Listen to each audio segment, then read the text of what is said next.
till I find out he was trying to play. Riding out with a baby spray, got the head. Yo, what's up, Meditation Club? We back November 9, 2020. I got some good reception on the last video. People said that they liked like the one take journal type of videos, you know? So I'm making another one. This one's about another topic. This topic is social life. And I had the idea for this topic because I was filling out my yearbook senior thing, like where it asks you all kind of questions as a senior for the yearbook. And I put like, one of the questions was, what advice would you give to someone entering high school? And I think that people that enter high school, they're not so much, or maybe, you know, if the person like me, maybe it's like, you know, some very nerdy type, like they wouldn't be as worried. But I was kind of worried about like the social aspect. And I actually went to the Bakey for my freshman year, which is like a medical school. So when I went in, I was worried about really two things. One, everyone being a weirdo. And two, me like failing all my classes because it was a medical school, so it's difficult. So I want to talk a little about other people and how they should relate to your life. Because since I came to the Bakey freshman year and to today, I've learned like so much about other people and how they should relate to your life. Like I've had haters. I've had people, you know, snaking, faking.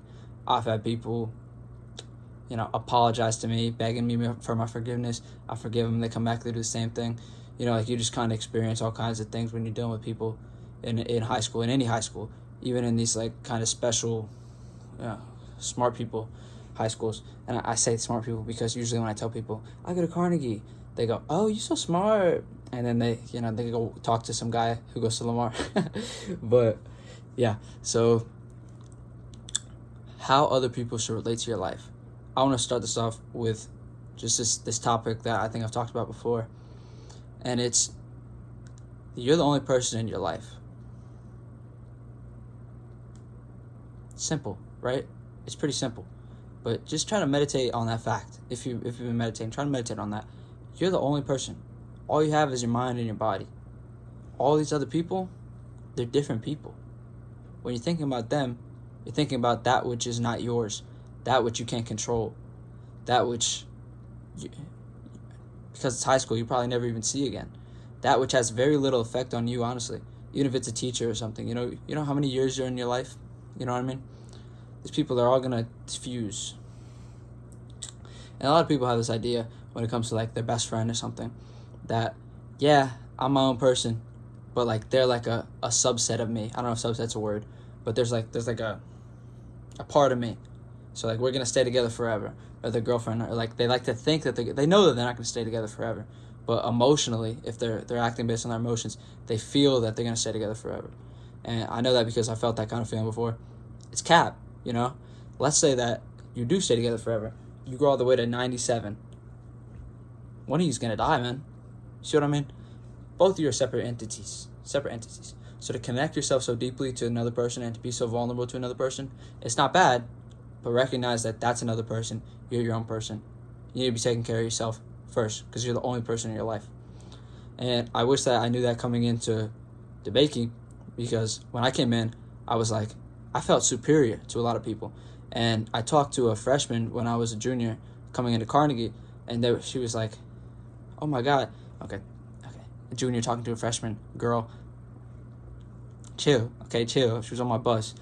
So I was talking to her, and she was like, yeah, I mean, all these kids are really weird, like, da-da-da-da-da-da. And I told her, like, just you wait, because you kind of come to understand that, like, they're not necessarily weird, or, like, a person's not necessarily an a-hole, or a person's not necessarily, a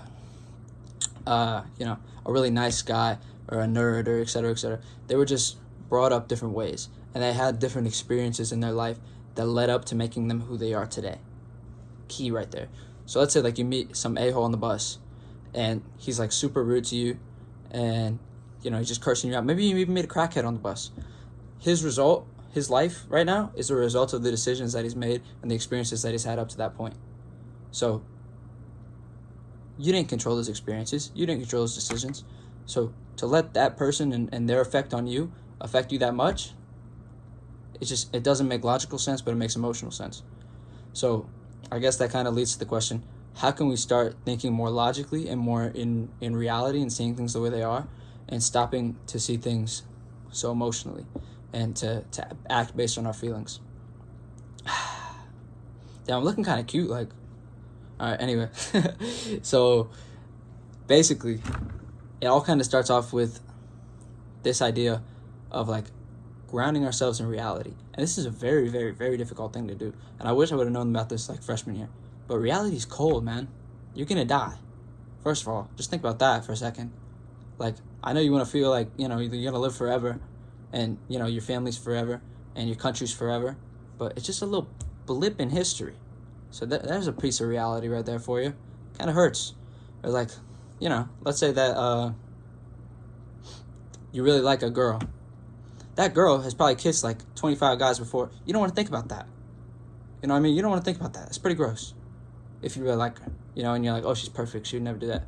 She probably has done that, It just kind of hurts to ground yourself in reality. But that doesn't mean we shouldn't do it. So you just got to start thinking in that way. Thinking in that kind of negative way, but just seeing things the way they are. And that's what helps me to stop thinking so emotionally and start thinking more in reality. And it's important that when you're looking at reality, that you don't look at it through such a judgmental lens. Like, let's say I have like a hater or something. I could sit there and be like, yeah, she's just so emotional and immature and da-da-da-da-da-da. All these things are judgments of her. Maybe her mom thinks she's a princess. You know what I mean? Or like her boyfriend or whatever thinks she's a princess. It's just a judgment of her. You got to look at her as, like I said earlier, just a result of the experiences coming up. She's nothing but who she is. She's not rude. She's not a princess. She's nothing but who she is. And when we put these judgments on things, major point. When we put judgments on things, we label them emotionally. So we need to stop labeling things emotionally and start labeling things more logically. So let's say I have a really bad day. Like, everyone has a party and I don't get invited, and my shoes get lost and I get robbed, and my girlfriend dies, something like that. I could come home and be like, what a horrible day. Or I could just be like, it is. Like the Beatles said, let it be. You feel me? You catch my drift? So I hope you're getting at what I'm saying. Just come down to this reality and stop being so focused on how things make you feel. And that's kind of like the Stoic idea. So, stoicism, back into Stoicism. Stoicism is so important. If you don't have these Stoic principles guiding your life, that's tough. Stoicism is basically this idea that reality is going to do what it wants, except so are you. You feel me? Like, you could be put in the concentration camp, but you know what they can't affect? How you're going to react to it mentally. So, there we go. If that just blew your mind, then, thank you. But if your boss is, like, super rude to you every day, like, just think about how many ways you can apply this. If your boss is super rude to you every day and you feel like trash, you don't have to feel like trash. You can start feeling good about it. And I know it sounds impossible, but believe me, like, through self-talk, it's possible. I've experienced it. So, what Marcus Aurelius says, who's like the big guy in the Stoicism like philosophy about dealing with other people. Here we go. I'm gonna read it to you. When you wake up in the morning, tell yourself, the people I deal with today will be meddling, ungrateful, arrogant, dishonest, jealous, and surly. They are like this because they cannot tell good from evil. But I have seen the beauty of good and the ugliness of evil, and I have recognized that the wrongdoer has a nature related to my own, not of the same blood or birth, but the same mind, and possessing a share of the divine. Beautiful. This other person, this hater, this lover, this girlfriend, this person you feel attached to, this person you hate, this person you despise, etc., they're just like you. They have a mind, they have a part of God or nature or whatever you want to call it, or Jesus or Buddha or I don't know, Ganesh. They're just like you. They just are different based on these experiences and decisions that they've made. And so none of them can hurt me. No one can implicate me in ugliness, nor can I feel angry at my relative or hate him. We were born to work together like feet, hands, and eyes, like the 2 rows of teeth, upper and lower. To obstruct each other is unnatural. To feel anger at someone, to turn your back on him, these are all obstructions. Think about that. There we go. There we go. this hater, these other people, these people you might see as weird, these people you might see as nerdy, these people you might see as, arrogant. They're humans too. We're part of the same species, and we need to work together. As hard as it can be, we need to strive to work together.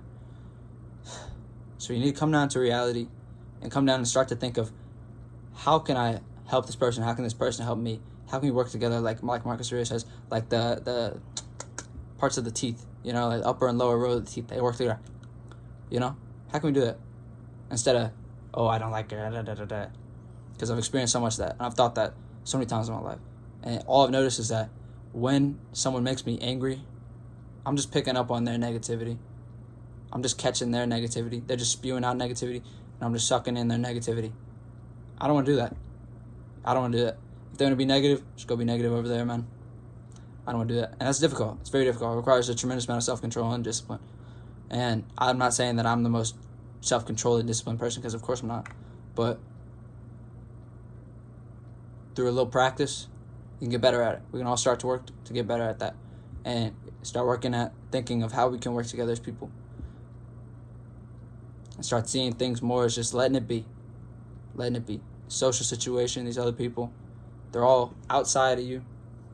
You can't control it. They're other people, have their own experiences, their own decisions in life. Just let it be. But if you can make an opportunity to work together with them, do it. So, another journal type video I'm doing here. Something like I'm writing, but I'm talking. Because I'm talking to myself like a crazy person. But I'm doing it on a video. And I'm letting out that voice in my head, like we talked about last time. How we have this addiction to thinking, like this thought that's always in our mind, this little chatterbox, this voice in our head. We need to just stay in the moment, come through our senses. Now, I dropped a little game on how to be social, how to deal with other people. That'd be my advice for someone coming into high school, because that's how you need to deal with other people, because people crazy. You know what I mean? People crazy. You need to just focus on yourself. And here's another thing, too. I talked a little bit in the last video about raising your vibration. I'm going to close with this. Raising your vibration, like starting to meditate, starting to eat healthy, starting to work out. And when you get around certain people, you'll kind of feel like, who are these people? You'll feel better than them. Not good. Not good. What did Marcus say, buddy? He said we need to start working as like a people. A people. You're not better or worse than anybody. You're human beings, man. Meditate on that. I hope you like this video. I really do. I hope you watch it. If you really watch it, I love you so much. Like, literally, if you come up to me in the Target and you give me a hug, I'm literally gonna like, no, if I see you in the Target, I'm gonna come up to you and give you a hug, because you're real. Alright, well, good night to the lovers, good night to the haters. Yeah.